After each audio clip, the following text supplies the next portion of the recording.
Everybody. I am Sheleka. I am the Collections and Exhibition Coordinator at AEIVA, at the Art Museum on campus at UAB. And I am joined here with Giani Martin for our AEIVA Behind the Scenes feature. He is a local artist, fashion guru, photographer. He does a lot. Can you give us a bit of your background? Yes. So I was not born here, but I was raised here. I actually was born in Maryland, and I've been raised in the South since I was a wee grasshopper. Basically, I came up, in Shelby County, like the Shelby County area. And I started college at the University of Alabama in Tuscaloosa, and then I transferred to UAB. And so just a Birmingham kid floating around the city, creating, trying to, keep safe in these crazy times. But yeah. So let me ask you, why art? Yeah, so art for me was something that, like, even just kind of remembering early on, it was something that was just super innate. I think about some of my earliest memories, like one particularly that comes into mind, when I was a kid and I would be in church, my grandmother, I would always request like some paper and like a pencil, like in church. And it was like a good way to kind of keep me occupied as like a kid. Like I would always just need something to like tamper with. Mm-hmm. So I remember just being in church and like illustrating scenes like in church, like so like even kind of observing like different decorative items in the church, or like even some of like the design qualities of the church itself. I would be in there like basically illustrating what I saw. So that I feel like was like a super early indicator that like, being a creative was something that was just naturally in me, and it was something that I was just naturally invested in and interested in. I know when I was about 14, one of my mom's closest friends is a photographer, and she would allow me to assist her, like when she had weddings or, bookings for birthday parties or like any type of event. She would have me come on, to carry the equipment, and then, if she needed like backdrop setup and, stuff like that, I would just kind of help with that. And so the more that I would do that, of course she had multiple cameras. And so, while she was kind of doing her thing, if I had, time that I was just kind of hanging out, she would allow me to use one of the extra cameras, to just kind of play with and occupy my time. And so even that was a moment that I realized I was super interested in, creativity and being a creative, because I would be so excited when she gave me the camera. Like, that was like the highlight of helping, would be, those moments when I was able to get that camera and just kind of do something, So I feel like it was something that was just always in me, and it was something that I just like naturally went to. Yeah. So what themes do you feel like you usually explore in your works? So I think that, and it's crazy because I actually had this conversation with my photo professor, Sonia Rieger. So basically, I kind of didn't realize that I explored the same things until, like after you do work so many, you've done work so many years, and you have done so many projects, and you've done so many shoots, that you recap your portfolio and you start to realize like, oh shoot, a lot of my stuff is very similar in that like I'm very interested in some of the same ideas. And so that reoccurring theme when you look at yeah. And so I think that one super major influence clearly for me is just upbringing. And so kind of being an African American male, like raised in the like rural South, because where I'm from is actually like down 280. It's like in the country. It's a small town called Harpersville, Alabama, and just it's like this the landscape of Harpersville, and even just like the community that we have. Like my neighborhood is all older Black like citizens, and so it's like a whole bunch of older people that are, you know, above the age of 60, and everybody knows everybody. A lot of that plays into what I'm interested in as far as like documenting.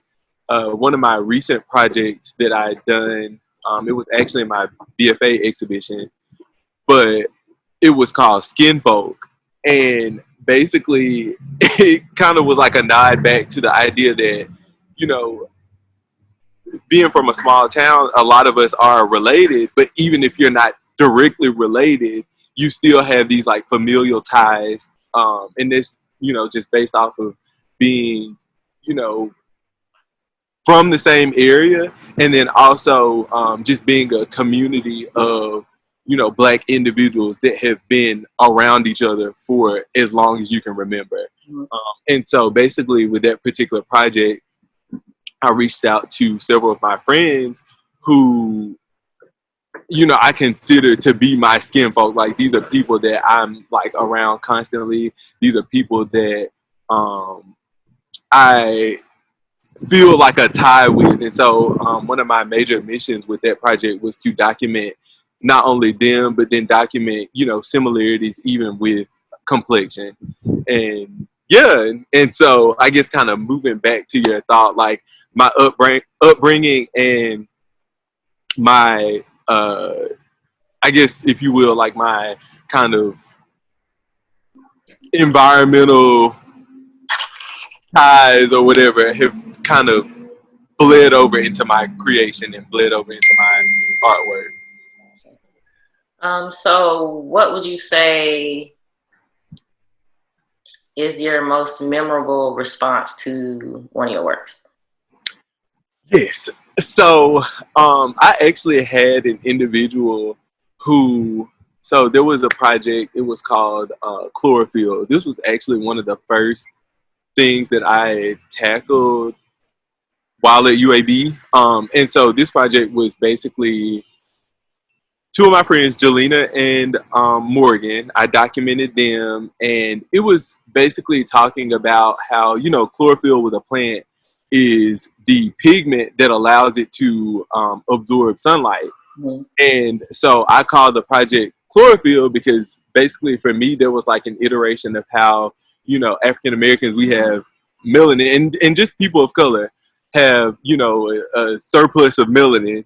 And we're able to kind of use that as our, you know, absorption and like even barrier against sunlight and you know, sun rays and whatnot. And so I had an individual who was, you know, observing one of my works when I had it exhibited at one of my friends' lofts, and they were observing the work and they just burst into tears. And you know, I was, and of course I was there, and so, you know, I approached her and I was asking, like, is everything okay? Like, what's happening? And she was saying that, you know, she just got emotional because she felt as though she was able to relate to the individuals that she was looking at. And the images that I had printed, they were like very, very large. Like I printed large scale. And, you know, she was saying that just in her observation, she just felt so full in that she was able to look at these figures that reminded her of herself. And they were larger than life. Like they were printed like, you know, almost like 25% larger than like the physical person or whatever. And so she was saying that, you know, just to be able to look at a figure that reminded her of herself, like larger than life almost, brought her to tears because it just kind of reminded her that, like, you know, there's like worth in her, and there's worth in her complexion, and there's worth in her being. And so for me, there was almost an overwhelming experience because you create and you create to get response from people, and you do appreciate response from people, but sometimes when you get it, you don't really expect it. And so for me, there was something that was very unexpected that I really appreciated, not only in that moment, but then even afterwards, because I feel like moments like that drive you to continue to want to create. So I would say that particular moment is one that comes to mind when remembering, like, a great response to my actual artwork. Because it's like we have that opportunity to, like, so I feel like we create because we want to like show everybody our love for our creation, Yeah. our creator and all that, right? But it's like you saying how something that came up in your mind and you finally got it out in the world, like completely changes somebody else's perspective, Yeah. how they see the world. So And I think as an artist, we have to realize that our thoughts are valuable and they hold value to other people. And so I think that when we create, we're able to allow other people to enjoy and to revel in that thought. And I think that we have a responsibility, being a creative, that means that you're able to physically manifest, ideas. And, a lot of people that aren't creatives have these ideas and they have these thoughts, but they don't have, they may not have the drive to put it into like a physical, object or even a digital object or whatever. And so I think that by us doing that, we're allowing other people to almost be expressive through us. Like we're creating so that other people are able to express through what we did, yeah. So I'm grateful. I'm so grateful. well, I want to thank you so much for coming and having this little virtual interview here. It was great. I really appreciate you. Ava appreciates you, and hopefully you'll be back soon. Absolutely. Thank you, Ava. I can't wait to see it. I can't wait to see all the interviews. Yeah. So great. Thank you for having me. And thank you.